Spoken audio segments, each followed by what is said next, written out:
If you're trying to learn English in a fun way, you're in the right place.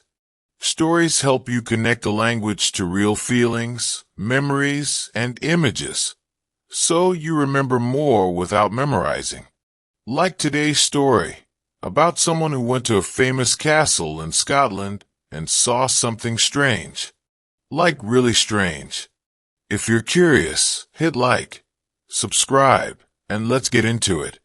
Edinburgh Castle stood high above the city, resting on a dark rock that looked like it came straight out of an old storybook. The clouds hung low that day, and the wind carried the smell of rain and stone. The streets leading up to the castle were narrow and steep, lined with old buildings and flickering lamps that stayed on even during the day. He had always loved old places, especially ones with stories.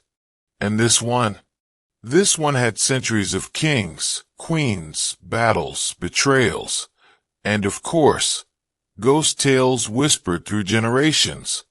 Tourists filled the courtyard, snapping pictures, reading plaques, and moving in groups through guided tours. But he wandered alone, drawn to the corners of the place where people didn't stop for long.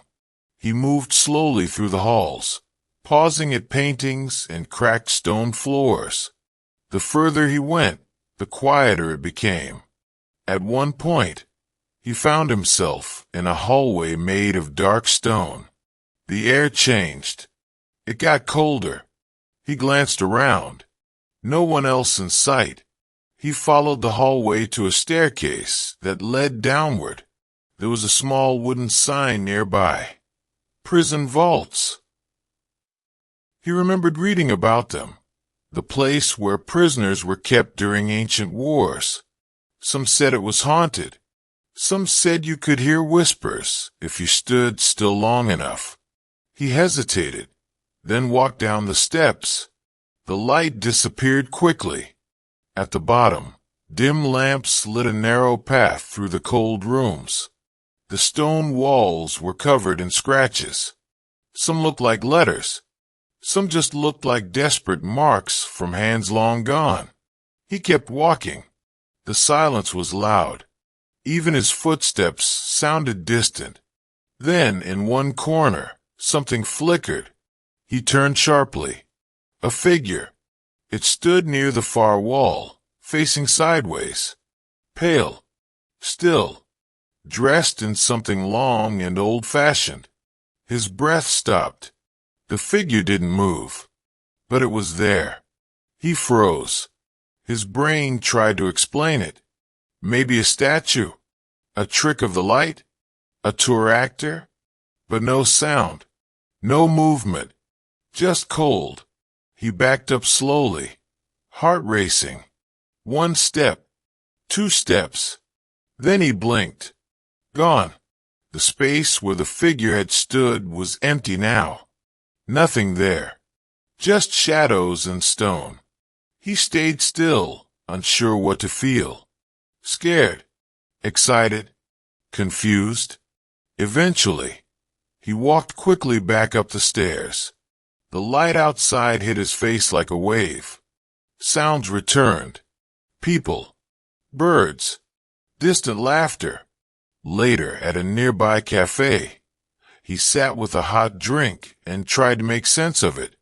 Maybe it was his imagination. Maybe not. But he realized something else.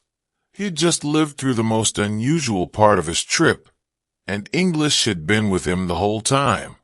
The thoughts that ran through his head, all in English.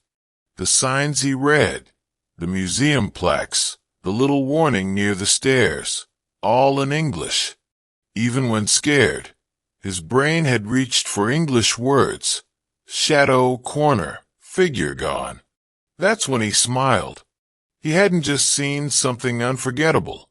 He had felt his English come alive in the process. Did that story give you chills? Maybe it wasn't a real ghost, but the experience definitely stuck with him and helped him use English in the most unexpected way.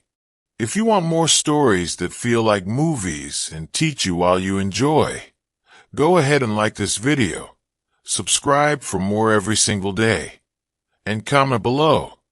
Have you ever visited a place that felt haunted or magical? We'd love to hear your story too.